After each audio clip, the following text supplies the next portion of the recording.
Begitu banyak diskusi keagamaan yang tersebar di media sosial, hingga saat ini belum pernah ada apologet Kristen ataupun penginjil ataupun pengkhotbah yang sanggup memberikan ulasan lengkap tentang rahasia kealahan Yesus Kristus. Secara topik per topik sudah dijelaskan dengan baik, tetapi terdapat gap antara topik yang satu dengan topik yang lain, sehingga terkesan kehilangan argumen logis yang menghubungkan antara topik yang satu dengan topik yang lain. Hal itu menimbulkan banyak pertanyaan dan terkadang sulit dijawab oleh apologet Kristen. Muslim semakin bingung karena tidak mendapatkan jawaban yang memuaskan dan membangun argumen-argumen yang terkesan logis, namun sebenarnya salah kaprah karena dibangun di atas fondasi asumsi. Oleh karena itu saya terpanggil untuk memberikan penjelasan secara full logik tentang rahasia kealahan Yesus Kristus, mulai dari asal muasal sampai dengan menemukan dasar teologi yang benar dan yang terakhir konsekuensi. Orang Kristen menyembah satu Allah, yaitu Allah Abraham, Allah Ishak, Allah Yakub, yang bernama ini. Ya, bagi orang Kristen hanya inilah Allah, tiada Tuhan selain Allah. Itu berarti kalau saya menyebutkan kata Allah, berarti Allah yang saya maksud adalah ini. Allah Kristen bukan Allah yang disembah oleh orang Islam. Pribadinya Allah Subhanahu wa Ta'ala itu berbeda dari Allah Abraham, Allah Ishak, Allah Yakub yang namanya ini. Kalau saya menyebutkan Allah, berarti yang saya maksudkan adalah ini. Oke, bagi orang Kristen, Allah ini adalah Allah, tiada Tuhan selain Allah. Itu poin pertama. Poin kedua ya, arti nama Allah. Yang dimaksud dengan Allah adalah satu jenis roh yang terang benderang, gilang gemilang, sinar cahaya yang kilau-kilauan, mulia kemuliaan, cahaya kemuliaan, dan seluruh atribut yang melekat padanya, seperti maha kasih, maha pencipta, maha perkasa, dan lain sebagainya. Dan totalitas keberadaannya itulah yang disebut dengan Allah. Itu berarti kalau kita mau memanggil dia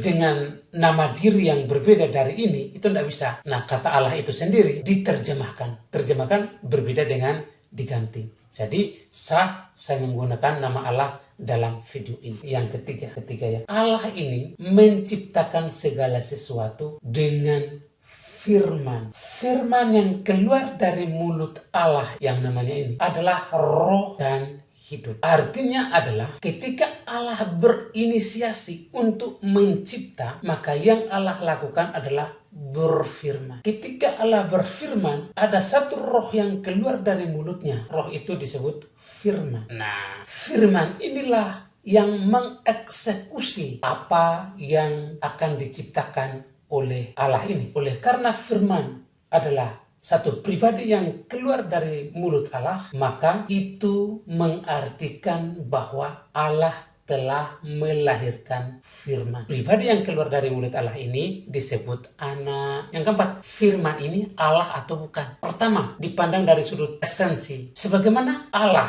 adalah satu jenis roh yang terang benderang, itu berarti segala sesuatu yang ada di dalam dirinya itu adalah terang benderang. Ingat, Allah itu terang benderang, maka segala sesuatu yang ada di dalam dirinya itu adalah terang benderang. Termasuk yang keluar daripadanya adalah terang benderang juga. Paham? Saya mau kasih satu analogi. Anggap saja ini Allah. Allah ini satu jenis roh yang terang benderang. Artinya, segala sesuatu yang ada di dalam Allah itu terang benderang. Kemudian firman keluar dari dalam dia. Ketika firman itu keluar, firman itu sendiri juga adalah terang benderang. Karena dia keluar dari sumber yang terang benderang. Ini ada lagi. Ini Allah, ini firman.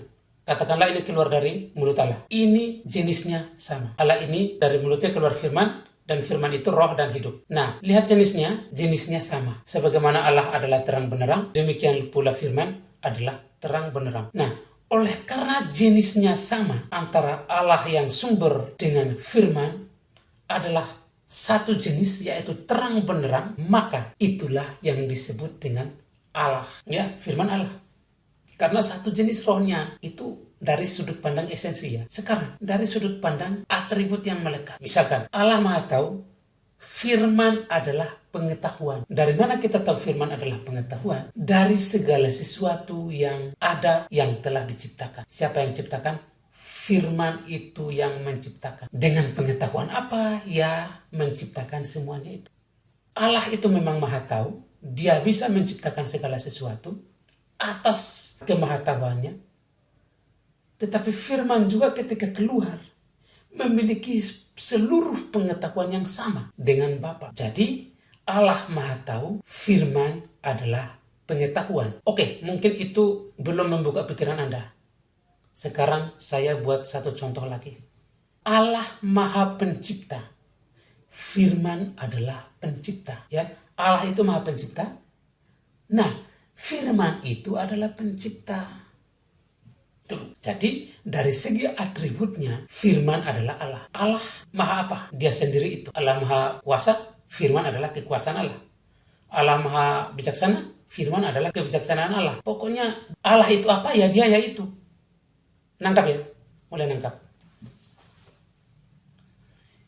Yang ketiga, satu esensinya, dua atribut yang melekatnya. Yang ketiga itu dari hidup. Ingat, Allah menciptakan segala sesuatu dengan firman. Firman itu keluar dari mulut Allah. Dan firman yang keluar dari mulut Allah itu roh dan hidup. Apa arti hidup? Arti hidup adalah tidak mati. Tidak kalah. Pemenang. Dia Maha Kuasa. Tidak mati, tidak kalah, pemenang. Artinya Maha Kuasa. Itu Allah. Itu berarti kita sudah dapat 3 poin tentang firman. Esensi, atribut yang melekat, dan hidup itu sendiri. Ya, kita sudah dapat bukti firman adalah Allah. Yang keempat, satu itu Allah adalah, yang kedua adalah artinya Allah, yang ketiga adalah Allah melahirkan firman. Yang keempat adalah firman adalah Allah. 4 poin ya. Sekarang poin yang kelima. Di mana letak ketritunggalan Allah? Lihat. 1. Ini adalah Allah. Allah yang ini ya. Jangan salah sebut Allah. Ini adalah Allah. Yang kedua, Allah ini daripadanya keluar firman. Keluar melalui mulut ya. Nah, jadi firman itu keluar dalam rangka melaksanakan tugas penciptaan ya. Itu alurnya jelas. Ya, kita simpan di sini biar kelihatan. Kelihatan ya? Oke. Terus, roh Allahnya mana? Ini kan Allah. Yang ini firman Allah. Lalu roh Allahnya dari mana? Ingat, kalau firman itu keluar dari mulut Allah, roh Allah itu keluarnya dari mana? Ya dari dirinya sendiri. Tapi penggambarannya bukan melalui mulut Allah. Yang keluar melalui mulut Allah itu firman. Sementara rohnya itu keluar dari dirinya sendiri.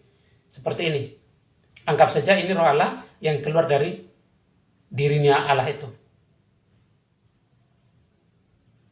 Ya seperti ini.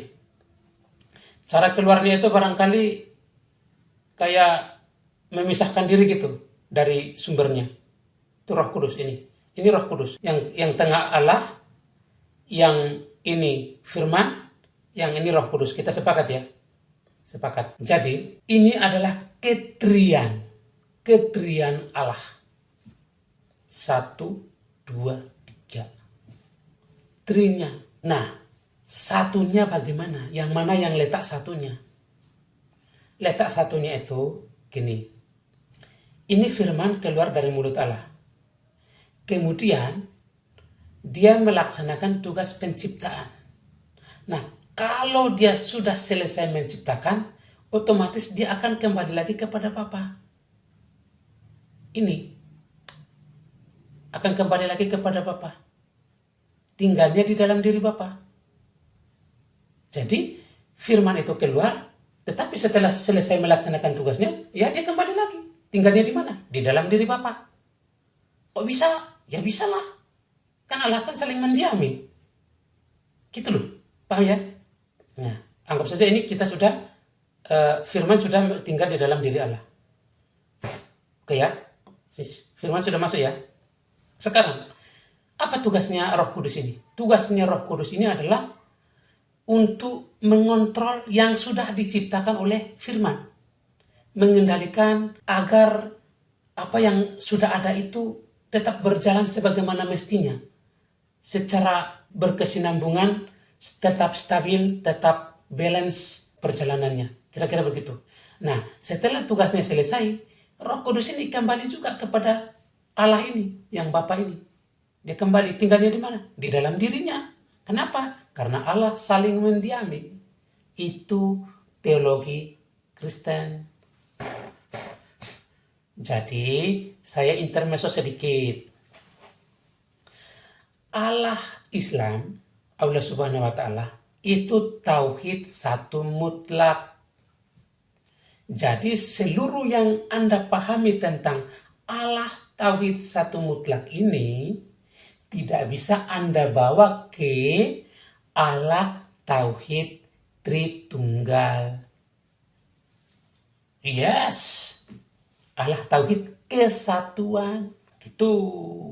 Jadi tidak nyambung kalau Allah tauhid satu mutlak yang disembah oleh orang Islam, kemudian seluruh pemahaman tentang dia mau dibawa ke Allah Tritunggal ini, yang tidak bisa, tidak kena.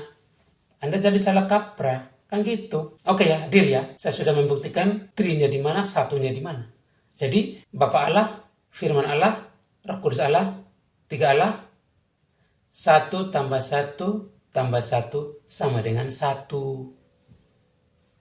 Yes, this is logic. Hikmat Allah berbeda dengan hikmat manusia. Kalau Anda memandang logik hanya dari segi hikmat manusia, Anda maaf banget, Anda bodoh. Itu ya.